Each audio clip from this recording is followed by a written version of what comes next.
আসসালামু আলাইকুম সম্মানিত ভিউয়ার্স, আশা করি সবাই ভালো আছেন। একটা কথা আপনাদেরকে বলতে আসলাম। আসলে কি জানেন, মানুষের উপকার করা আল্লাহর রহমতের একটি ছোঁয়া। মানুষের উপকার করার তৌফিক সবার ভাগ্য হয় না।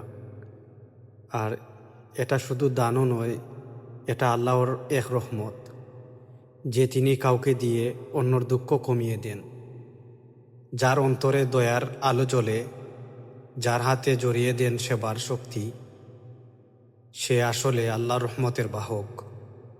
কেউ যখন কারো পাশে দাঁড়ায়, কাউকে সাহায্য করে নিঃস্বার্থভাবে, তখন সে শুধু মানুষকে নয়, আসলে সে আল্লাহর সন্তুষ্টি অর্জন করে।